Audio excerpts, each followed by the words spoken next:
In ancient Mesopotamia, around 539 BC, Nebuchadnezzar's armies encircled Jerusalem, intent on toppling the stronghold. King Jeconiah fled to Egypt, leaving his people to fend for themselves against the might of Babylon. As the walls cracked under siege engines and trebuchets, a last stand developed near the altar, with Zedekiah's officers rallying troops by the gate. Nebuchadnezzar's forces were unyielding, pushing forward despite brutal weather conditions that turned streets to rivers of mud. Jerusalem's defenders employed elaborate traps but couldn't hold back against sheer numbers. Just when all seemed lost, Persian Emperor Cyrus rose from relative obscurity to invade Babylon with a force far larger even than Nebuchadnezzar's. The empire builders in ancient Rome conquered and assimilated their neighbors through war. Trajan stood out as one of the most compelling military leaders due to the swift execution of his campaigns without resorting to massacres.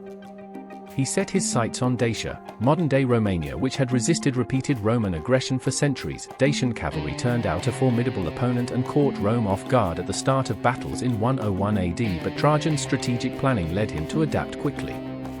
The turning point arrived at the battle near Pontic Sea coast, where Roman discipline proved effective against Dacians who often fled after breaking enemy lines or employing guerrilla tactics.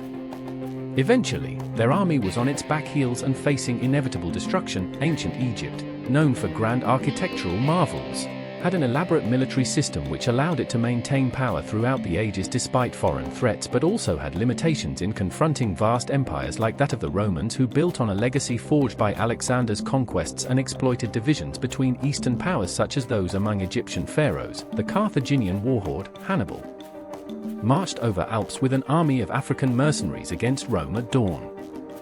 He won several initial battles, including one where Hannibal executed some Romans before the main fight, but ultimately failed to deliver a decisive blow against his opponents due largely to his dependence on irregular troops. The battle near Teutoburg Forest is famous for marking the Roman withdrawal from Germany after having advanced deep.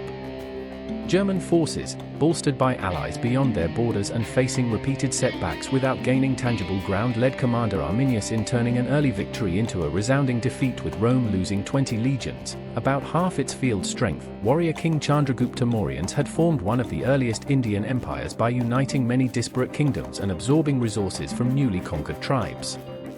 Yet it was not only his strategic ability but also personal asceticism that set him apart among history's military leaders, as he gave vast riches in charity, using even battle spoils generously for famine relief, while Alexander the Great, a military genius whose conquests forever changed geography, built an army with discipline but often neglected logistical bases which frequently left his troops to starve at the height of their successes.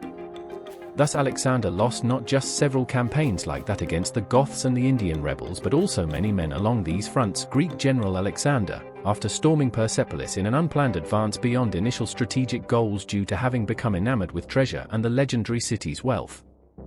The sudden influx of riches was, however, unable to compensate for rising casualties among his troops fighting through the entire region.